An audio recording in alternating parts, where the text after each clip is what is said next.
Hey guys, hi, welcome back once again. My name is Vaishali and today I'd like to talk about one interesting paradox that has always coexisted. Now there's a saying that goes that ignorance is bliss, while on the other hand there is another saying that goes knowledge is power. So how does these two paradoxes coexist at the same time? Is ignorance truly blissful and is knowledge equally powerful? And as simple and as straightforward that may sound, is it really that simple and is it really that straightforward?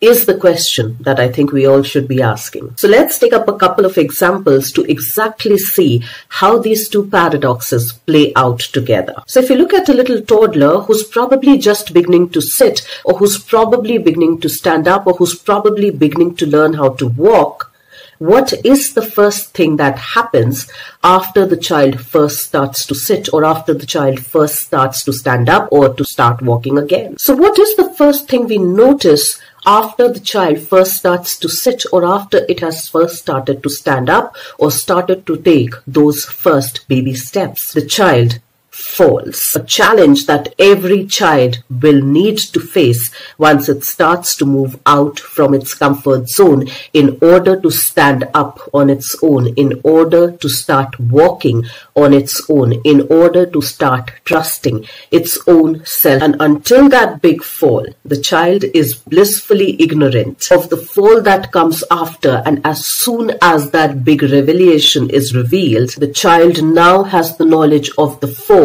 and therefore learns and leans into a call for help. Now that call for help can be in the form of a furniture, or that call for help can be in the form of a caretaker. The child also learns to trust its own knowledge through the experience that it has just gained. Now this knowledge empowers the little kid to trust its own self, to understand whom and on what it can lean on to. A certain aspect that is much needed for human connection and human collaboration. Now let's take another example from the movie PK, wherein this alien character from completely another world jumps or comes into the world of the Earthlings, and he's startled, even puzzled by the revelations of the cultural matrix and the social matrix that exist within the Earthlings themselves. The conditionalities, the information that forms those conditionalities and that informs the identities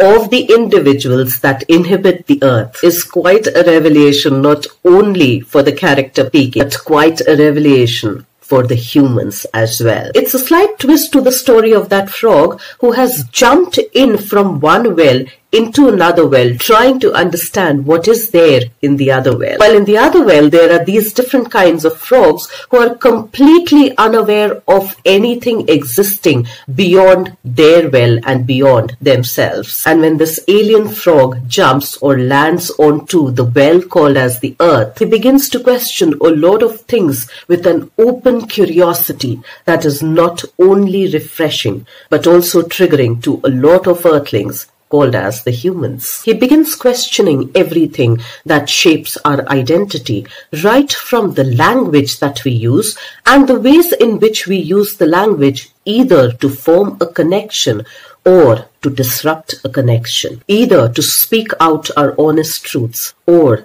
to hide our most honest truths, either as a form of bridging or distorting human connections. And not only that, he also begins to understand that it's not just the verbal communications, it's also the communication through the language of the body that one has to be aware of when one is trying to communicate with the other in the well called as the earth, and in the zones that humans inhabit. From the need to have an identity through a religion, through religious codes of conduct, through the clothes and the dresses that one wears either to camouflage or reveal a certain part of their identity, through the clothes that they identify themselves with, from the need to have a god and its godmens, and its goons as well, from the images on the currencies that represent something somewhere while it's completely disregarded someplace else, from the use and abuse of condoms in context of population control or in context of population explosion, from the various overt and covert ways of expressing or repressing